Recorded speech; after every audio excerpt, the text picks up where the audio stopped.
Hey guys, and welcome to my Week 14 prediction video. I am doing this based on the relevance of the game to the playoffs and which games I think are more relevant than others as we proceed down the games. And with that being said, let's start off the list. These first, several games are mostly going to be teams that are either are eliminated, have very low chances to make the playoffs, or have just had a rough go of it this season. So, with that, let's start off the predictions. As probably no surprise to anybody, our first game is Jacksonville Jaguars visiting the Tennessee Titans. It's crazy to think that the Titans have not been eliminated. They would need to win out, and the Texans would obviously need to, have an abysmal collapse, which is far fetched, but the Texans, much like many people have had a rocky season and are on a bye this week.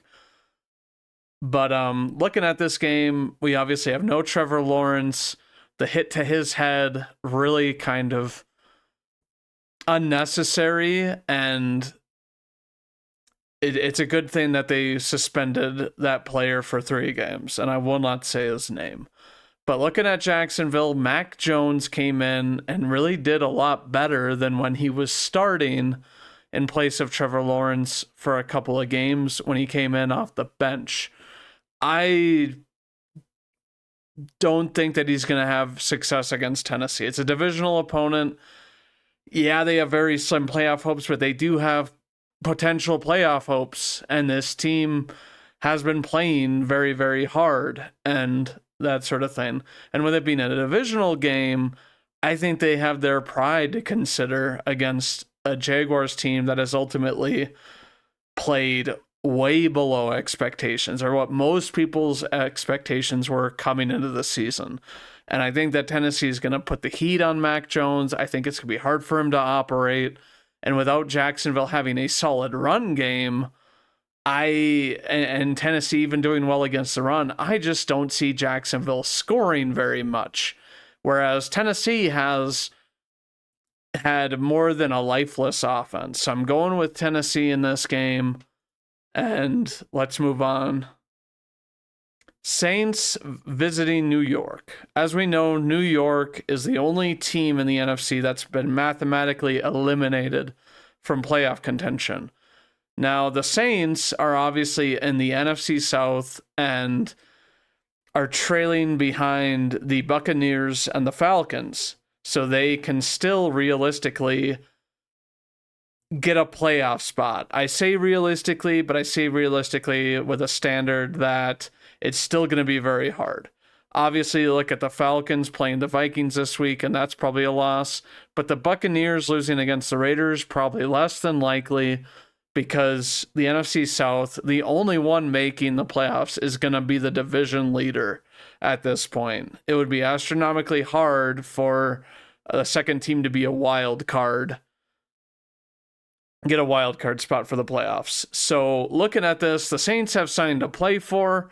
They have been playing well. The Giants, since moving on from Daniel Jones, have looked even worse.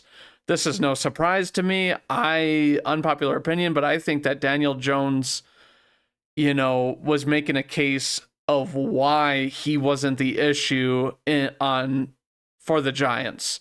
But looking at this, I expect the Saints to come away with a win, to keep their slim playoff hopes alive, and for the Giants to not really solve anything with their offensive issues, as well as, some of their defensive issues this season. Panthers, Eagles. This I was considering putting way, way down the list. The Panthers, obviously not a very good team. They also have very slim playoff aspirations. But looking at them, they've competed in the last 2 games that they've been in. The Buccaneers and the Chiefs. Obviously, the Buccaneers aren't the greatest team, but as we know, the Chiefs are still favorites in the AFC despite their plethora of injuries this year. But the Panthers have been competing, and I don't know what has caused it. I don't know what is going on. Bryce Young has played a lot better since he's come back after being benched for Andy Dalton, which props to him. He's on, a team that just hasn't really found its way with who they've drafted and, who they've chosen to kind of roll with at QB. And, the players they've decided to add through the draft, which you kind of expect a team that's younger to get better, but they've lingered around the bottom for a while now. But Philadelphia, they've obviously had a very solid run game. The last game they were in, they didn't really pass all too well. They didn't even really run it crazy well if you look at the stats. Obviously, people are willing to say that Saquon is, one of the favorites for MVP. This game, he could obviously do a number on the Panthers. I wonder if they're going to play strong, if Bryce Young coming back has kind of revitalized them and be like, yeah, this is a team I want to be a part of to hopefully grow on some things this year and hopefully try to be better next year. But I'm not sure how the game is going to go. I think the Panthers, maybe this kind of resurgence will kind of dwindle away and it's not going to be that competitive, which is why the relevance on this game is so low.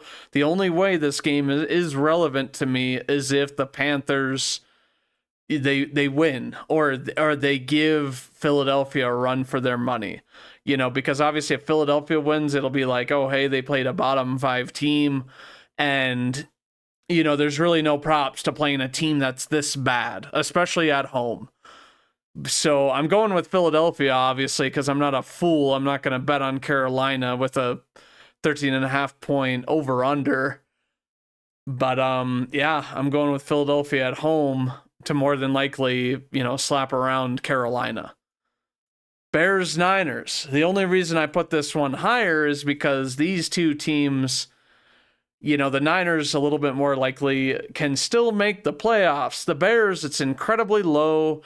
It is a Sunday, but they got rid of Beaverflus, who hadn't won a Sunday game, at 1 o'clock or whatever the heck the stat was.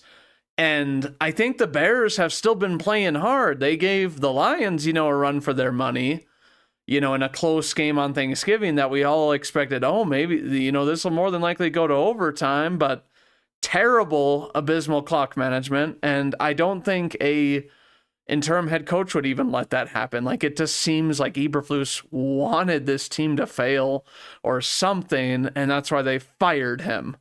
And after the press conference interview, they, more than rightly so, they fired this guy because he did not want to be the coach of this team, and they heavily disdained him. But the Bears players, I'll commend them. They still keep on trying to play, and regardless of how bad their games have been, I will say that Caleb Williams has seemingly kind of went away from throwing picks and throwing the ball away, which is really good for this team when you have a defense that is hungry and can compete pretty well. So looking at this game, San Fran, obviously without Christian McCaffrey and without Jordan Mason, both being placed on IR last week. So they have Guerrero, who I'm not going to lie, I liked it when on his limited runs, what he did. But who knows if that's the system or if that's just, people not having any tape on him or anything like that. But the Bears have been somewhat suspect against the run this year. I do think this will be a close game, but I'm actually going to go with the underdog. I am going to go with the Chicago Bears for this game because I think that they've just been feisty these last few weeks, whereas the Niners, I'm sorry, but they just haven't really convinced me of anything. So I'm going with the underdog and the Bears, and we're moving on. Raiders, Buccaneers. I only say this is a little bit more relevant of a game because the Buccaneers can maybe pull ahead in their division. They are 6-6 as well as the Falcons being 6-6, but the Falcons hold the tiebreaker as of right now. But as we know, they play the Vikings, and I just don't see it as a favorable game for them as the Vikings know Kirk Cousins really, really well. him having played for them for years prior to joining the Falcons this year. But we'll get to that game in a second. The Raiders, as we all know, came close to beating the Chiefs on Black Friday. If it weren't for a botched snap, we're talking Chiefs lose. And it's like, oh, is this the beginning of the end for the Chiefs? If a team as lowly as the Raiders, who, yes, it's a divisional opponent, those games are usually never easy. You know, for most teams, unless you're a truly special team, I just wonder what the narrative would have been for the Chiefs. I still think that they're very susceptible to losing. They just do a very good job of closing games, almost like it's a quantified science to them at this point, and they have the most experience doing it. But looking at this game, the Raiders, O'Connell played not very well, in my opinion. He had some good deep throws in the game against the Chiefs, but Tampa Bay is playing for a division title still, and they have a lot more weapons than the Chiefs' depleted offense has. So I'm going with Tampa Bay. I don't think that the Raiders are going to be able to go on a long flight and compete with them, and especially with the way O'Connell is so off and on. And I think, he got the benefit of the doubt last week, but I don't think that's going to keep continuing. Moving on, we have Jets-Dolphins. Put this game up here because these two teams in the same division, can still make the playoffs somehow.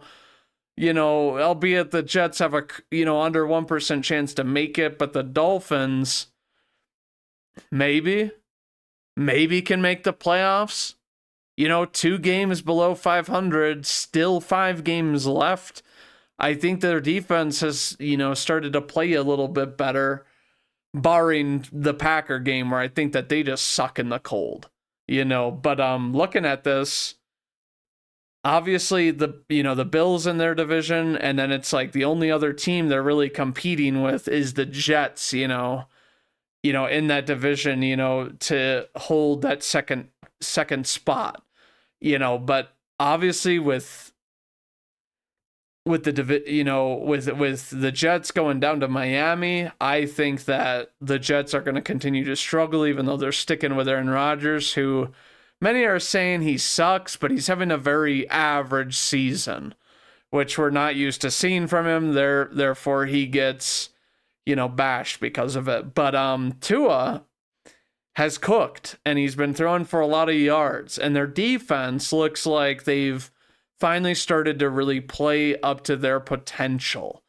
So I think that the Jets are going to struggle. I think that Tua is, going to cook, especially with them saying that Sauce Gardner may not play in this game. Like, that doesn't help you, your best cover corner, and then it's like, the Jets haven't done well against the run, and we all know that A-Chain is just a snap away from a touchdown at all times.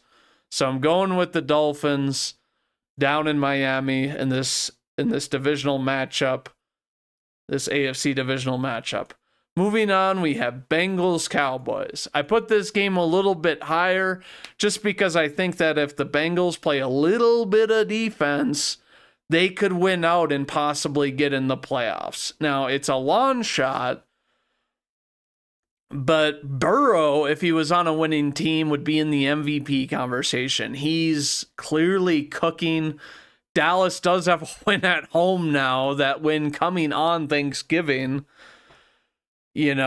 but it was against the Giants, and the Giants gave them a run for their money. But I expect Burrow to come in there. It's an indoor stadium, and I think he's going to cook the Dallas defense unless they get a crazy amount of pressure on him, which is possible.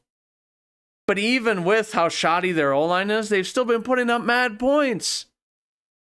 And I just think that, Cooper Rush, his luck is going to run out. And so I'm going with the Bengals in this game, to try and keep their incredibly slim playoff hopes alive. Now moving on, we have Browns Steelers, and some might wonder why I'm putting this game so high. If you didn't watch the game, the Thursday night game a week before Thanksgiving between these two teams. Obviously, it was in Cleveland.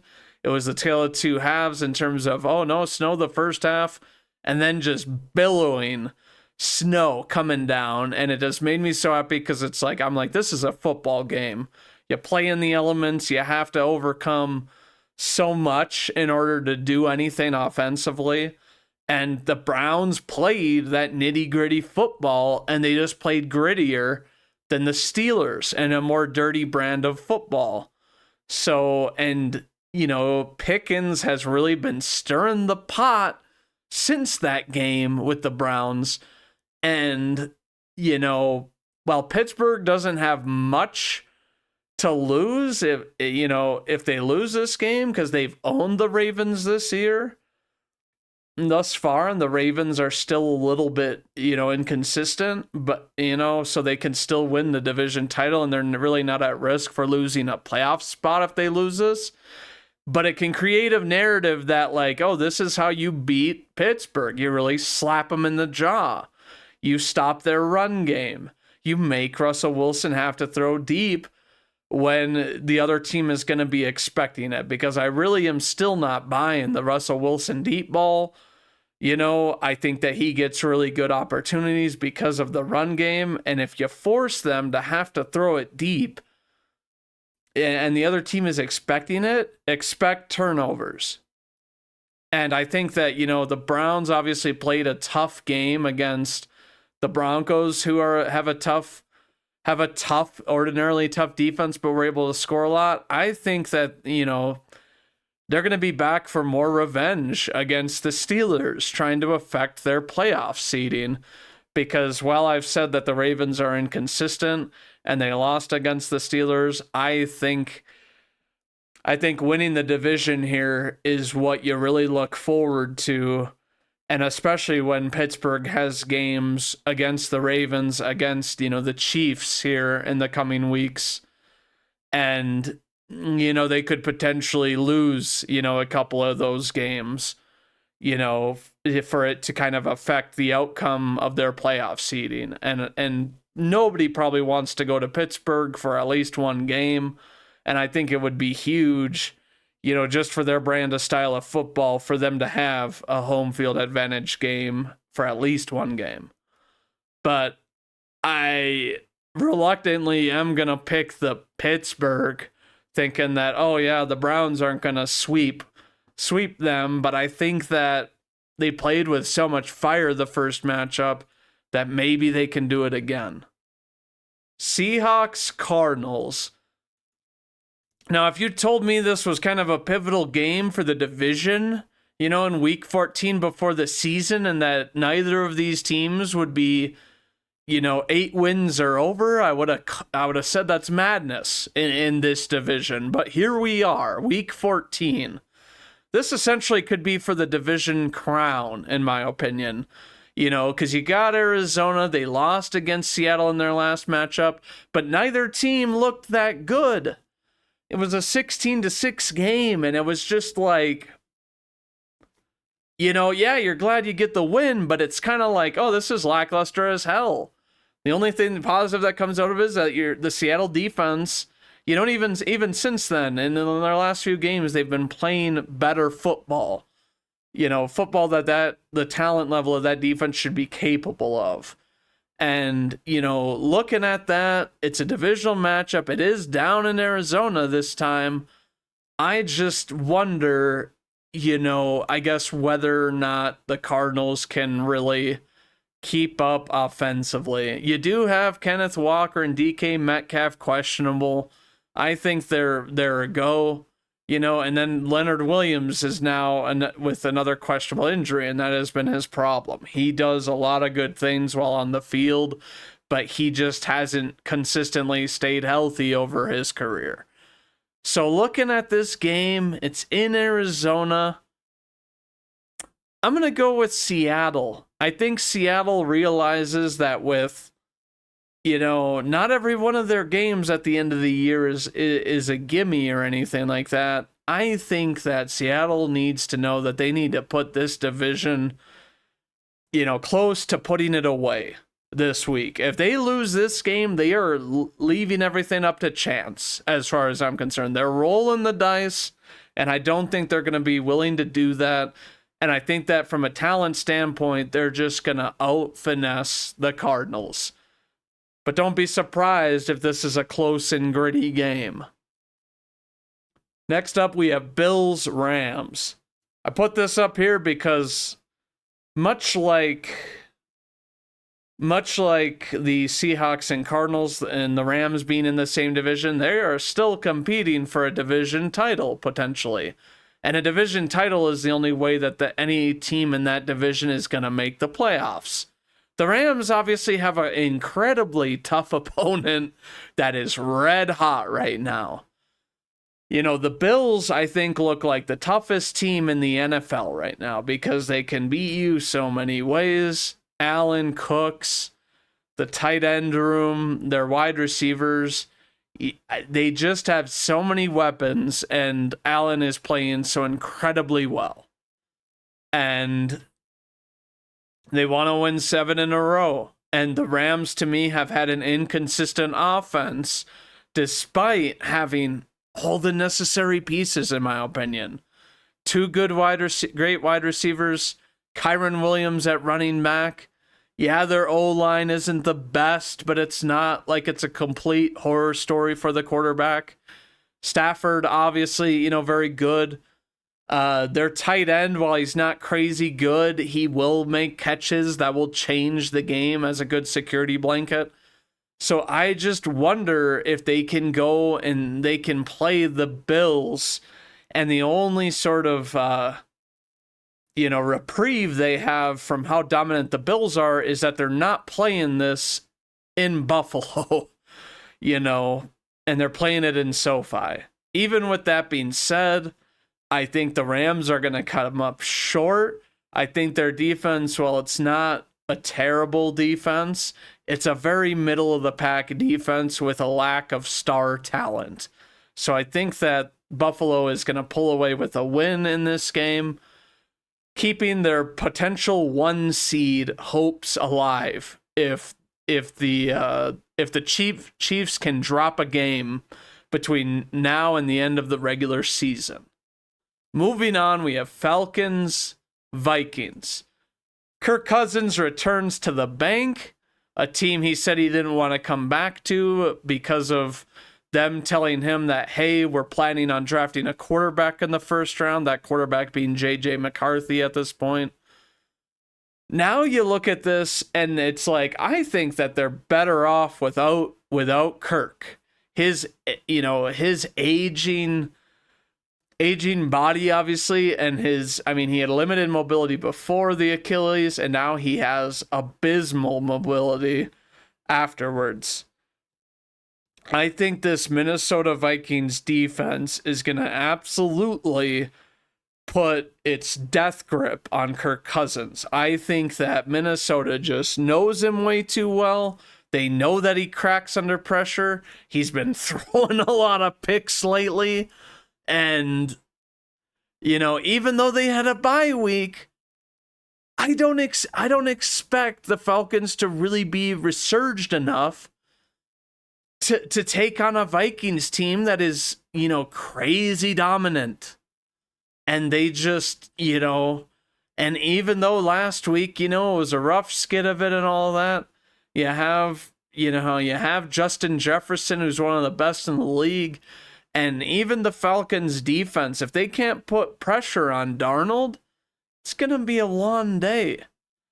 And, Kirk Cousins, leading the league in picks now, throwing however many over the last couple games. Well, I think the Vikings can be an opportunistic defense enough to either put him on his back a lot and, force them to have to throw downfield, which even with the star talent on the Falcons, I think it's disadvantage to them. So I hate to say it, but I think the Vikings are going to steamroll the Falcons. The only reason this is a big game, obviously, is because the Falcons lead their division. And so I put this game higher because I was like, I don't want my own bias to really influence it. This is obviously, the Vikings, they still have another game against the Lions, and they're still in the thick of it to potentially take the North, which I think is, crazy with how they were projected before the season, and many teams saying this was going to be the worst team in the NFC North. And clearly the top three teams in the North, are obviously the Lions, and then you've got the Packers and Vikings, who in many other divisions would be winning the division. But looking at this game, I think that Minnesota really wants to put their stamp on it. They want to put a 2-game gap between them and the Packers to ultimately solidify that the first wild card spot in the NFC, because it's more than likely not going to be a division title with the way that the Lions have been playing, and it's going to be a tough game for them to play here in a few weeks against the Lions. But yeah, I'm taking the Vikings just because I think that the Falcons are definitely kind of fraudulent. Now for our game of the week, I picked the Chargers and the Chiefs. As we all know, these two teams are in the same division. In the first game, the Chargers looked really good. They were moving the ball. They were scoring a bit. They got up to 10 points early, 10-0 early, and then they lulled, and they didn't do anything for the rest of the game. Herbert was also dealing with an ankle injury, and